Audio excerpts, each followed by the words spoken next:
Another long hiatus, but another season has begun. Luke Donahue and I doing our annual NFL wins pool breakdown. Luke, welcome back to the pod. I think I'm always on for the wins pool because it is despite everything my favorite event. It is my favorite draft. It is my favorite recap episode, and it is my favorite thing to come in last in every year. Before we started, Luke was just complaining about how he feels, and after my decade in review came out, he noticed it is his worst event. I don't know if you are the worst. I haven't looked at it, but the worst. It is the one event that I ranked 10th in, I think, for a average finish. Solid. Yeah. It's always the ones you love the most. That's how I feel about the Masters, but it makes me feel better about my draft this year, where I didn't go in with any sort of like real strategy, except take teams that I don't think are good. Well, last year you were like, I took I hate myself for taking the Jets. I should have known better. But then you were like, the Chargers let me down, as if like the Chargers are some paragon of success, especially with. Well, everyone after the draft last year was like, Luke, I really feel like you're complaining, but like this is a really solid draft. And that didn't go well. So this year I'm like, I'm going to actively look at the slot of teams like by wins odds, and I'm going to take the one that I genuinely don't like out of this group. And then, the Titans pick was just I'm just taking the team I think is best, and I didn't know the Saints are there, so I think even that works out because I would have absolutely drafted the Saints over the Titans, but in not knowing they were available, I avoided the team I thought was best, which means the Saints are about to go 4-13, and the Titans are probably going to scrap their way to 7 wins. So you like hoodwinked yourself, huh? I hoodwinked you, I guess. I'm manifesting that as the result. So, suck it, Jared. Who I know, instead of I'm gonna get this off my chest right now in the beginning, and then we're not gonna talk about it again. I know for a fact Jared was sitting there like, oh, he's not mentioning the Titans. Oh, he's not mentioning the Titan. Or he's not mentioning the Saints. He's not mentioning the Saints. I have the Saints if like nobody notices. Whereas like anyone else would have immediately called out that the Saints were not on that list. And Jared just sat there, like, waiting for them to fall into his lap. I would not peg that on just Jared, but yeah, he got it. He took advantage of it. So me and Eb, I know for a fact both me and EB have called out in the past when you're missing a team. Well, that's just you and EB. You're much better sportsmen. Athena, I think that the sportsmanship of the league is not so poor that people would actively try to. Whatever. Actively? No. Passively. I agree with the commissioner's ruling. It was handled correctly. And my negligence in not looking up other teams on whatever morning it was my fault. So, but I think it's going to work out. Or at least I'm going to pretend like it's going to work out for the rest of this draft. Or for the next week. Well, going forward, I'm either probably going to stop doing those who's left lists or just try to get better at them, but honestly, I talked to Wick about it, and my pick, it was down to Cardinals and Saints, and I took the Cardinals, and I might have just crossed the Saints off in my mind, so I didn't think it was weird when they got removed. So I think that's where I think I fell through, but you know. No, it's really okay. It's not anyone's fault but me and maybe EB and Kevin for not looking it up. Nah, I'm not blaming anyone, including myself. We knew from past experience that Craig is prone to miss one team when he does the teams remaining, and you should always check, even if he's helpfully providing that list. That is true. I'm not the best. Yeah, but wins pool, wins draft. I didn't think the first 10 picks you want to look at. Yeah, let's just talk about the draft first. I think there was a lot of chalk here. Yes. One thing I will say, and I talked to Wake about this as well. The Athletic did their wins pool draft. Did you listen to that? Yes, I did. They picked 10 teams, and they made a huge deal about, I don't feel safe picking the Eagles. A lot of shakeup, a lot of uncertainty. That's fine. But they took the Cowboys second overall, I think. And here, we did almost the opposite, where Cowboys didn't go in the first round, and the Eagles went fourth. So now, I will say, I do think the Cowboys should have gone in the first round. Probably. They didn't because you passed on them to take the Falcons.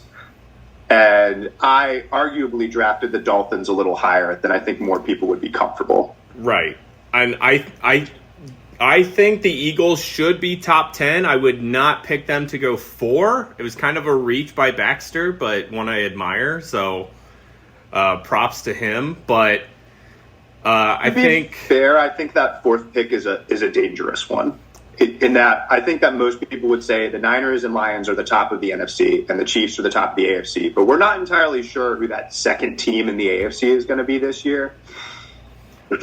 I mean, because it's been the Ravens in the past, it's been the Bengals in the past. It could be the Texans. They're young and exciting. It could be the Bills, but obviously they fell. They fell hard. The Bills going before the Jets is interesting, but that's like I get it. But I think the Cowboys would have gone in the first round if you hadn't taken the Falcons and you just weren't going to draft the Cowboys. Would never draft the Cowboys. But, I mean, for me, we were both at the back of the draft, so maybe this isn't as interesting. But for me, I was kind of counting on the Packers, and you and Wick both in front of me made me... And I know Max is, as much as he won't admit it, he likes the Packers. I think those 3, I was like, there's no way I get the Packers. And then also the Dolphins being gone, I was like, fuck it. Just go for something that's crazy. So, the thing I will say is I noticed this offseason, Dak Prescott is like the QB that anyone I know who's like a serious NFL fan has just a huge disconnect. This is what Justin Herbert was last offseason. Was like there's just some huge disconnect between the blog community or podcast community on what the QB is versus like what the fans think the QB is. Right. I agree about that on Dak. Is he? Yeah, well, it was true on Prescott. I think it was true on Herbert on last season because that was right before he got paid, and I think Herbert's a little bit better than his worst seasons, but I get that not winning a playoff game matters more to fans than it does to people who like grind NFL tape. Right, and yeah, I think there's some truth to that. That I think too much playoff success, especially in the AFC, but like. You know, Cowboys are very much a regular season team. They were that last year. Not that the Eagles were any better. But I think this feels like different from what it usually is. I think it's that the rest of the NFC East is really weak. The Eagles are a huge question mark because of the coaching changes. And it's like, well, it has to be the Cowboys. They got Mike Zimmer. They have Dak. They signed CD. It's like, I mean, I feel like to me, it's like them and the Eagles, and I think even Vegas has it this way. They're both like right there, and so like it really is like if you pick one or the other, it's either just me hating them or just like what you prefer to see. Like I think the Eagles. If you're asking this group me to choose between a team quarterbacked by Jalen Hurts and a team quarterbacked by Dak Prescott, like we're all going to pick the Eagles every time. So like I think. For us, we're a little bit of an echo chamber on that one. Maybe out of love. I don't know if it's necessarily out of stats. I've listened to Max talk about how Jalen only runs too much this offseason. So, besides the Eagles and the Cowboys, I'm looking like what you said about, picking the number 2 team in the AFC, that 5 through 8, Ravens, Texans, Bengals, Dolphins. And then Jets, Bills early in the second round. That's, I guess, where you're like kind of rolling the dice. But even still, I think you're not trying to say which one of these is the second best team. I think that's a really bad way to go about it. And maybe that's what got Baxter to take the Eagles.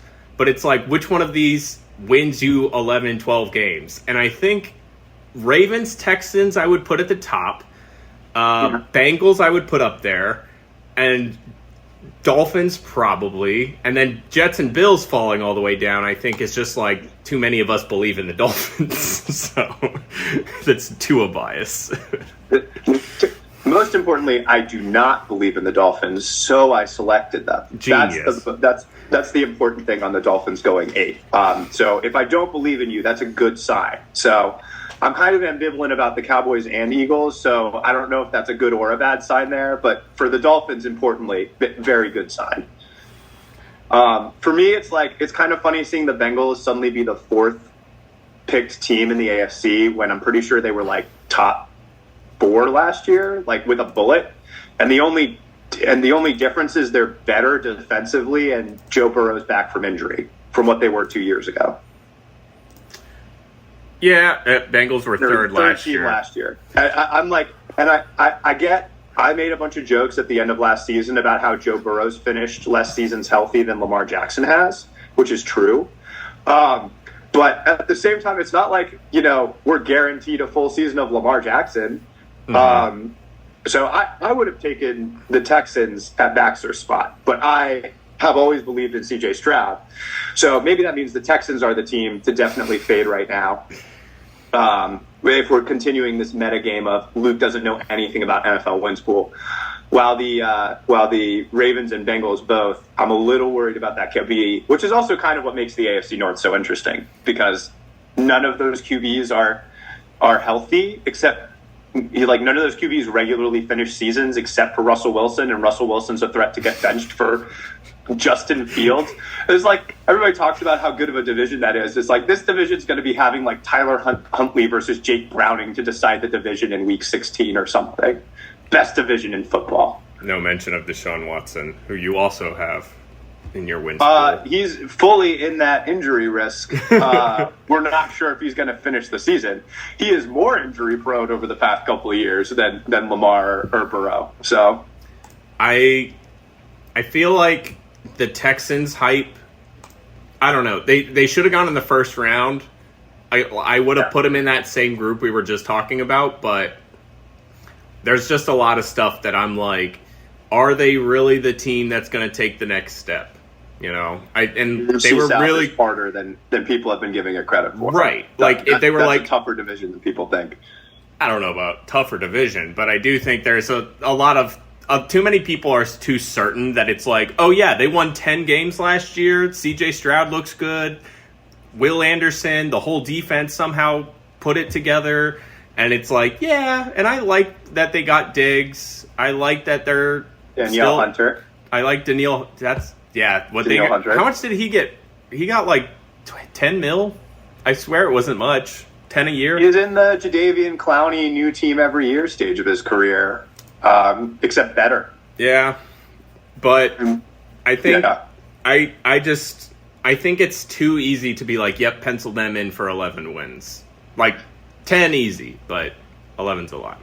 For sure. And if they had gone 4, maybe that's a discussion we should be having. But they went 6. I don't think, there's really no surprises in the first round except for you refusing to take the Cowboys to take the Falcons. I'm curious why Falcons over Jets and Bills. Just they're in the NFC South. So I actually was going into the draft. My plan was to get the Packers in the first and the Jets in the second. So then when that fell apart and then I didn't get the Jets, I was just like, out of every other team, I think I'd rather have Josh Allen. I don't makes a lot of sense. Honestly, I don't love the Bills this year. I think 10 wins, maybe 9 at the least, but I think their ceiling is maybe 11 or 10. But I think it's a very high ceiling for them. It's a rebuilding year, it's a retooling year, but when you have the second best quarterback in a conference, I'm like, that's fine. So I didn't love that think pick. That's Josh Allen over Joe Burrow now? Because once again, I'm going back to preseason 2023. We're like, Bengals are number 2 in the AFC. Joe Burrow, and I mean, I'm pretty sure he's back. Like, there's no lingering injury concerns at this point, right? No, I think I like Joe Burrow. I think the AFC is way more stacked, but I do think in the entire NFL, it goes Mahomes, and then in a whole other tier, there's Josh Allen, and then in a whole other tier, there's like 4 or 5 quarterbacks, and that's like. Actually, I take that back. Lamar is in that tier with Josh Allen to me. Maybe not as a thrower, but just as a complete player. But I've always I think both of them. You can put in Josh Allen's penchants for turnovers with Lamar Jackson's like just complete inability to solve playoff defenses. Luckily, this isn't playoff pool; it's regular season pool. So something that very much occurred to me when taking the Miami Dolphins. So yeah, I would have taken the Jets if they were there, but I like every other team. I was like, I can't let the Bills fall that far back. But one thing I will say, in the second round, real quick, was there anything else in the second round you noticed? Because there's one thing I want to talk about in relation to my pick. Jared was way too excited to draft the Jaguars. He's a Jags fan. Which, like, if he's leaning into the Jagrid fan memes, like, cool. But like pretending that the Jaguars are some massive step ahead of the Steelers, Colts, Chargers, and Bears seems interesting. Whereas, like, I also thought the Buccaneers went high, but I'm a famous Baker Mayfield hater, and they would have been like the top of my list with a bullet if they were hanging around at 25. So, those were the two things that I paid attention to. I know a lot of people made a deal that. They were like, oh, Tilka got the Chargers. I think Wick said Tilka getting the Chargers and Bears was like more of a steal than Jared getting the Saints at 27. I think anybody, if he had drafted, the Buccaneers and the Jaguars at 20 and 21, people would be talking about what a steal it is. Like, I just feel like that's just kind of where you are at that 20, 21, 22 range. Yeah, I agree. I think 2021 is where you see two teams go that are like, playoff maybes, and you're like, shit, I could see both of those guys winning 9-10 games. And I think looking at last year's draft, which you have open right now, you had the 2021 pick last year. You took the Titans and the Packers. Packers were amazing for that pick. The Titans, didn't quite work out. That's probably what you got with the Chargers and Bears. Why'd you have to show me that? God damn it. Damn you, Cribs. But that's the thing I was going to say is as soon as that pick came in, I texted Wick and I said, fuck, I actually wish. Again, I feel like the Bills shouldn't go further than 13, but I think the Chargers have a higher ceiling than a lot of people give them. And I was looking at doing my picks for wins totals, and the Chargers are way higher in Vegas than I thought. They're over under for even odds, I think, is something like 8.5, which is like, 8.5 easy, I think. 9.5, I thought I would get better odds, but nope. I think, yeah. I mean, the coaching thing matters, especially for regular season wins, and Vegas knows that. Yeah. And so I think also the big name at quarterback, despite weak supporting cast. Yeah. Yeah, I can't see I get, that's such a great pick at 20, but like, man, that offensive slate of weapons, like at the wide receiver position, is so bad. It is so bad for the Chargers. And, like, I get that Jim Harbaugh is going to run the ball 35 times a game. But, like, still, if they fall behind, what are they doing? Vlad McConkey and QJ? I don't know. No, it's going to be Vlad McConkey and Josh Palmer. But we can talk about... Oh, I like that. What a bust he is. Yeah. I thought Wick getting the Rams at 15 was interesting. I considered them to. They're just so banged up on defense that you can't take them any higher, even if like the offense is going to be pretty fun. I think if Stafford stays healthy, that might be we point back. Yeah, Wick getting the Packers, Rams, and then the Seahawks. That's a dangerous three teams. Yeah, that can go very, very well for him. Yep. The Rams was a really good pick that I kind of ignored because, again, I was like, the Bills can't go that far. But I like the Rams pick. I feel the next couple picks, I'm the same as you, where it's like Jags, Steelers, Colts, Bucks. Bucks, NFC South, who knows what the fuck's coming out of that division. I obviously overdrafted the Falcons, but I thought the Bucks... No. Okay. We're going to stop right here with the NFC South because this is a pet peeve I have about the wins pool, and I might have brought this up last year. Uh-oh. We know what's coming out of the NFC South, an 8 or 9 win team. Then there's going to be a couple other 7 or 8 win teams. So, like, if that and that's not bad value at 19 necessarily, but it's to me such a clear ceiling. Not like it's. I mean, like Bucks over Chargers and Bears and Seahawks, or whatever. Like those teams are all going to be around each other in the wins pool final standings probably. But like the people every year are like, well, you got to get that division winner. It's like. With the NFC South, the division winner has proven to be like a bottom 10 team or bottom 12 team most years. So I don't think banking on if the Buccaneers finish second in the NFC South this year, what's that really mean? Well, it probably means it's a bad pick. Yeah, I guess. I don't know. I forget what their schedule looks like, but I think the South had I forget what their matchup is. Do they have the AFC South? I don't know. It's supposedly a really easy schedule for the NFC South in general this year. I think the Saints do have the easiest schedule in the NFL, which is one of the reasons I thought they were a good pick. And the Saints are like perpetually the past couple of seasons a 7 or 8 win team, which is pretty good value at 25-26. Mm-hmm. What that means for the Buccaneers at 19? I mean, you got to believe in Baker Mayfield, and I just never have and never will. Such a hater. I watched that man play divisional games for several years. No.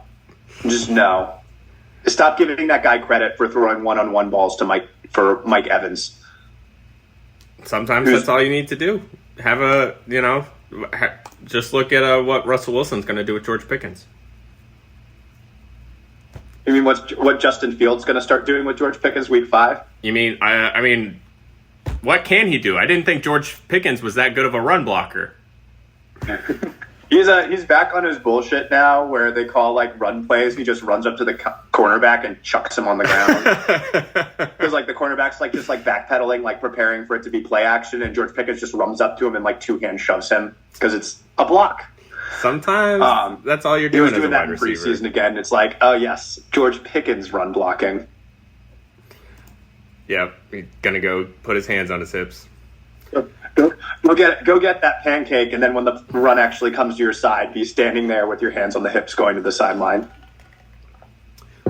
Looking at the third round, was there anything that stuck out to you? I think, again, we can talk about the Saints falling as far as they did, but outside of the Saints, there's these bottom, 10? How many teams is this? 9? Bottom 9 teams? Bottom 9, yeah, you're right. From the Vikings down. And even the Cardinals I think will be fun because of Kyler, and obviously everyone in this fucking league loves Josh Gannon for some reason. But there's, of the 9... Had that defense playing well with a bunch of no-names last year. He did. And we can talk about, there's a cap on what he can do as a defensive coordinator, in a single game in the playoffs. And that may be entirely true. We don't have to rehash the who did the Eagles Super Bowl defense in from 2 years ago now conversation again. But, that team had no reason to be good last year. And you can see the effort on that Cardinals defense on tape. I had to watch them maul Mitch Trubisky and Kenny Pickett to death in Pittsburgh one week. They flew across the country and just punched the Steelers face in on a shitty, 1:00 game. And that's the kind of personality that you want on a 23rd overall pick team. The Eagles lost the division by getting shut out in the second half to that team. So it's emotionally scarring to me as well. Like I said, they're going to be a fun team. They're still I thought they were 5.5 wins, which seemed really low, but of these bottom 9, and maybe if you take the Saints out. If J.J. McCarthy was in, the Vikings would be a little more interesting. Interesting, yes, but I wouldn't want any of these fucking teams. I don't see 6 wins. And, we talked... one of them is going to get 6 wins. We know one of these teams is going to get 9 wins. There's a 9 or a 10-win team in here, but looking at it in the preseason... Probably 2, maybe 3. Last year there were... Let's see. Let's look at last year. From the 24th pick down. You had a 9-win... 9-win Bucks. 3 9 or 10-win teams, one of which went undrafted. 9-win Colts. Yeah, we were really low on the Colts for no reason. Probably because we talk about them too much. But all that aside, will one of these teams probably get 10 wins? Yes. But looking at it without the gift of hindsight, I don't see more than 6 wins or even... I mean, I'd see 5 wins tops from all of these. So let me talk out some scenarios that I think could happen. They would surprise me if they happen, but they could. And I think one of these is what's going to get you one of these teams to 9 or 10 wins. With the Vikings, it's that the offensive coaching staff is good enough. Like, the defense is feisty enough with Flores. The NFC is bad enough, even if the NFC North is I think, pretty tough. The NFC is bad enough that, like, they just scrap their way to 9 wins. They get, they're a 7-8 win team, but they get lucky and they get 9 wins. I don't really see the Titans getting to 9 wins. Their offensive line is really, really good, but that team's likely topping out at 7 or 8. The Broncos, if Sean Payton is the guy he was when he was with the Saints and Blake and the Bo Nix is, good enough in a bad AFC West with the Raiders and the Chargers 4 games of the year, that team could get 8 or 9 wins. You don't have. I agree with you. I don't think there's a 10-win team here, but teams get lucky and win an inordinate amount of games all the time. The Steelers had like 12 wins that year. The Browns shellacked them in the playoff, and everybody was like, "This is the worst 11-0 team I've seen in my life." But like those things happen. So yeah, those teams. The Saints could be. Well, I don't know if I can see the Saints getting a 9 wins, but 7 or 8 wins definitely possible.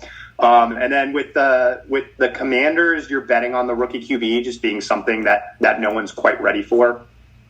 And then, the Raiders. The Raiders are the other one. One of those 3 bottom of the NFC West teams is going to be better than anyone thinks. Sure. And I don't think it'll be the Raiders. I think it's least likely to be the Raiders. But I also don't think the Raiders should have gone undrafted. So that was that was the pick that I was like, that's the surprise pick of the 3rd round for me, was the Raiders not getting picked. What you said about the AFC West and what specifically the Broncos, that you were like, maybe Sean Payton is that guy still, that triggered too much for me. Robert Mays is a huge what's the coach? What's the coach like? And he's a huge Sean Payton guy. And we hate him and we shit on him. He's a good coach, but there is a part of me that's like, I don't know if he's still a good coach. You can't just say, "Oh, he's got his guy now. Oh, they're gonna put it together this time." Absolutely, and I'm not doing this to No, I get that. Robert Mays is way higher on these guys than I am. I'm not Robert Mays, but I am saying that one of these teams, one of those scenarios that I just laid out, is likely to happen. Most of them won't. Most of these teams are just going to be bad, and they're going to be putrid, and the coach is probably going to end up fired, and they'll get unlucky, and they'll be bad and unlucky and win 2 games or 3 games or 4 games, and they'll be picking their new quarterback. But if I'm looking at these teams, that's probably going to be the Giants, that's probably going to probably not the Patriots, but the Patriots are going to struggle to win games in a pretty good AFC East. I was going to ask, you said you didn't think the Raiders should have gone undrafted. And from what you said about the Patriots, I'm assuming you think they should have gone undrafted. What other team do you think should have been 31? So the Giants, absolutely. I don't know why anybody's taking a Giants quarterback right now. We saw way too much, Tommy DeVito last year to believe that team has any idea of what they're doing if they can hold Daniel Jones out of games at this point. That team's trying to rebuild. They have failed at multiple drafts in a row. They're in a very poor place from a talent standpoint. They've got only a couple blocks. And if the ceiling, if the floor starts to fall out on that team, they showed last year they're willing to let that floor fall out again. And, if it gets them their coach fired and it gets them rid of Daniel Jones, all the more reason that they'd pull that trigger. So that's why I'd avoid the Giants, because of the obvious, floor there, which is a 2-win team or a 4-win team. And because the ceiling is so, I think, capped based on what that defense and offense is. We've got Malik Neighbors, I think, is going to be really good. But that's one guy. Their running back position is, who's their Devin Singletary? Singletary. Who's their starting running back right now? Singletary, technically. Yeah. Like they're gonna be giving Tracy carries in the middle of the season just to see what he's got, because Devin Singletary is on the wrong side of, I don't know, 29 or whatever, however old he is at this point. And it's just like, yeah, the Giants would be the one that I'm like, they're bottom two for sure. You're Googling Devin Singletary age right now. For the record, Devin Singletary is only 26, but he's on the wrong side of 25. Okay, I'm with Luke. I would have thought he was like 28 or at least, but that's fine. What you said? He was. Okay, a good fantasy player, bad player on the Texans last year, on a team that ran the ball a lot and gave him a lot of carries and catches, but he didn't do much with them. Right. And so he's just kind of like the Giants for me are like, I don't know why they got drafted, but they got drafted 30th. So like, I didn't want to like harp on Baxter for making a terrible pick because he took a team basically one spot earlier than I might have considered it. And because I'm terrible at this. I thought the Giants were going to be awful 2 years ago, and they won 10 games. So like that shit happens too. I think this Giants team is less talented than the team 2 years ago, but that's just me. And we'll see how that plays out. I don't think you're the only one saying I'm low on the Commanders. I'm a little higher on the Panthers than most people because I do think Bryce still has that ability, and I think Bryce and Deontay Johnson pair well together to the point of where like Deontay Johnson can be like a top 10 wide receiver receiving yard style by the end of the year if he's just getting 10 targets a game, which is what he wants. If Deontay Johnson's getting 10 targets a game and the team loses, he's going to be fine. Again, not to harp too much on the Athletic, but what I listened to the NFC South preview, and they talked about Canales. And they talked about like he was with Russell Wilson, he was with Baker, and now he's with Bryce, and that these are guys who smaller stature, played in pro style in college, and like, or not, I guess more of a spread offense, just like very wide open offenses, and that he maximized what those previous two guys could do. I'm not saying Bryce is gonna show why he should have been better than Stroud with that fucking cast, but I'm as much as we can say I'm higher on the Panthers as well for someone in this group me where we're all pulling for Bryce, but well, I mean, this group me is going to be higher on the Panthers than most people because those of us who are not Bryce fans are Panthers fans. So yikes.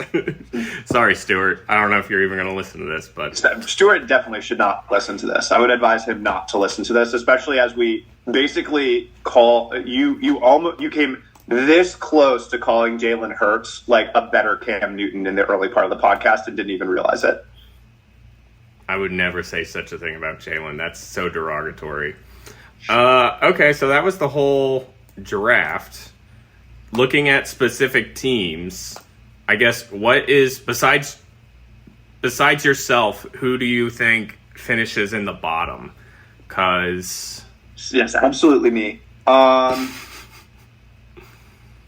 me read through these one more time. I did already say I like Wick's three teams alive. Which sorry, Wick, that means you're finishing bottom three. I like Wick's teams. Let me see. I am not big on Jared's three teams. I am well documented as being low. I'm fading the Lions this year. I think the Jags are perfectly mid, which is like fine for where he took them. I don't think they're going to sink him, but I don't think they're going to get him out of that area. And because I liked the Saints so much, I'm practically fading them at this point. Yeah, I think Jared has a tough team. I think be a little worried about Baxter's teams too. I already talked about how much I don't like the Giants. The Giants, Aaron give Rodgers or take, is the QB he was before Matt LaFleur, plus an Achilles tear. That's not going to be a great situation on the Jets. I'm biased, so I already said I wanted to take the Jets. I'm an Eagles fan. I don't hate Baxter's teams. I do hate the Giants. I think the other one I would say, the other like potential bottom, because Honestly, the bottom team in NFL wins pool often comes down to how many of your starting QBs get injured or how much of that team gets injured, because it's the NFL and that's just how it works. But I will say Tilka is in an unfavorable position getting that 20 to 21 turn because your upside is limited there just by virtue of having such a late second round pick. And while there are sleeper hits in the back of the third round, I think history has shown those are actually further down just by virtue of we're just not fully aware of all the weird quirks of an NFL season to be able to predict, the 10-win Texans from a year ago. I actually like Tilka's team. I already said, the Chargers I thought was a really good pick. The Bears could surprise. I still think they're, I don't think they're a playoff team. Open up the wins pool from last year. The wins pool screen from last year. So, bottom three in wins pool finish last year was me with 16 because I took the Chargers and am an idiot, and I took the Jets and Aaron Rodgers. Herbert and Rodgers. And then... Yeah, so everybody's going to get more than 16 wins, including probably me this year. And then Preston had, if you think Daniel Jones being hurt actually hurts that team, and then also Kirk Cousins hurt. Kirk Cousins' injury was the bigger thing that did Preston in, and then Wick had the Panthers. Wick took the Panthers out of love for Bryce, and I respect him for that because it made him finish in the bottom three. So if you're looking at that, but what I was really trying to look at was the numbers. 22-23 wins is probably going to land you in the bottom three. And if I'm looking at Tilka's teams, if Lamar Jackson gets hurt, which is not a nuts thing to say or a dangerous thing to say, he is very easily on the path to 23 total wins because he does not have a 10-win team at the top. He probably has an 8 or a 9-win team. And if the Chargers or the Bears get to 8 or 9 wins, they're very happy. If they get 7 wins, that's not a failure of a season for those two teams. So all of a sudden, if you've got, a 7-win Bears team, a 7-win Chargers team, and a 9-win Ravens team, that's 23 wins. I don't like that. I don't like the game of if this quarterback gets hurt. I would say that any one of the only team I think that's not true for is, I think, let me see. Just about all of these teams. Which team you think that's not true for? Because there's 2 or 3 quarterbacks where I'm like, this quarterback is an injury risk. They've shown it, multiple seasons now. And it's Joe Burrow and it's Lamar Jackson and it's Deshaun Watson. Those 3 guys are all injury risks. I would say Aaron Rodgers at this point of his career. I don't know how you're depending on 41-year-old Aaron Rodgers on a hobbled Achilles. That I'll give you, but I don't know. I think it's easy to say, oh, well, if one of these teams gets our hurt quarterback, then they're screwed. Because I think you could say that about any team. I think Tilka has the highest floor, is what I would give him. I think he easily surpasses 23, and then it'll just say Lamar plays all 17 games. They are a 12-win team. Then you're looking at that's way more wins than what you'd think. And again, depends on the Chargers and the Bears. Should we make this a more positive discussion and point to some of the teams we think are better off? We already talked about Wick. I'm still on Tilka's side. I like his team. Is there a team we haven't talked about that you really like? I think you're going to say one. I like, so I like Evan's team, and if I'm wrong about the Falcons, your team is looking pretty strong too. My team, I think, is another... Because I do believe in the Cardinals. I think the Cardinals are going to be very good for a third-round pick. My team, I think, is a very high-floor team, but a very low-ceiling team. I don't think I get last, but I also don't think I get top 3, maybe top 4. But I don't love it. History shows those top 3 teams... Go back to last year's wins pool, and I'll point out, the top 3 from last year are Jared and Max and Evan. Kevin. Okay, so Evan got the Dolphins in the second round, and that was an absolute steal. Jared got the Texans, who nobody thought was going to be good, in that third round. That's what won him the league. And then Max had the Lions in the second round. So getting a really good team with that second or third round pick is what really saves people. And if the Bills are an 11-win team with a third round pick. And if the Cardinals are like a pretty good team, which I believe in the Cardinals, that's part of the thing. I'm fading the Rams a little bit right now because even though I believe in the offensive coaching staff, they're already so injured on defense that I'm a little terrified of their ability to hold up all year.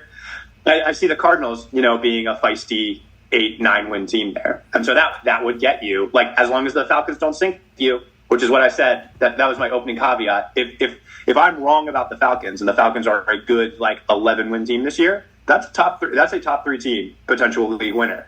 That's how I'm looking at it. But, I'm famously wrong about these things. Yeah. Again, looking at, everyone does, but I look at wins totals and I use that as like, you take away a win and a half from all of those totals. And then it's like, to me, that's your floor unless catastrophe happens, which is like... happens to 4 or 5 teams every single year. Sure, yeah. Kirk Cousins breaks the other Achilles, which is incredibly common, that kind of thing. Yeah. I like my floor. I don't like my ceiling. I think Wick has a high ceiling. I think Tilka has a high ceiling. I'm not as high on Evan's team. I already talked about... I'm not crazy about the Texans. I think they're good. Steelers, to me, it's got to happen one year. I say it every year. We all say it every year. There's got to be one year that Tomlin's under 500, and it's probably not this year because it never is. But I'd always take that bet. If there were a year it was going to happen, I would guess it would be this year, especially because they're more banged up than people realize. Because the players who are banged up on the Steelers right now are not household names, but they're guys who are very important. Right. Samalu's out probably week 1. Yeah, Sayumalo. Fontenot might be out week 1, their new rookie. Oh, no. And Roderick Jones, the rookie from last year, has been an absolute mess in pass protection, which means Russell Wilson will be out after week 1, most likely. It's not like Russell Wilson's ever had a good offensive line. He gets his own sacks anyway, so I wouldn't worry too much about that. He's going to take a lot of hits. But yeah, no. Famous league meme, one of many, Greg Rousseau, completely put Broderick Jones on skates like 3 times in the 10 plays they had with each other. I think he finished with 2.5. I think Rousseau finished with like 2.5 sacks and like 6 pass rushes. It was real bad. All right. Well, that was pretty much the entire wins pool. Any other last thoughts, either NFL related or fantasy or otherwise? I look forward to seeing how my strategy of taking teams I hate works out for me. And it could be fun. I did not get around to the fact that like I thought taking the 49ers at number 1 was spicier, I think, than most people. No. I was like, ooh, I don't know about that. I would have taken the Chiefs if I were in Preston's spot. But Preston and I were texting. Probably would have taken the 49ers number 2, so it's not that spicy, but I was just like, ooh, okay. I just thought that was an interesting note to start off with. Like, it took me back for like a split second, and then I was like, I would have taken him second. So, like, it's not that, like, weird of a pick. I texted Preston, and I was talking about EPL, but then he was like, who should I take? It's the Chiefs, right? And I was like, yeah, like, that's no-brainer. And then he picked the Niners, and I was like, you son of a bitch. So, yeah. I don't know. You have to look at how else he drafted, but Kevin got really great value at the 2nd overall pick. He did. And then he ruined it by taking the Buccaneers at all. You're just too much of a Baker hater. All right. We are signing off. Good luck to everyone. EPL draft, I guess, starts today, which is when I'm going to post this. So, good luck.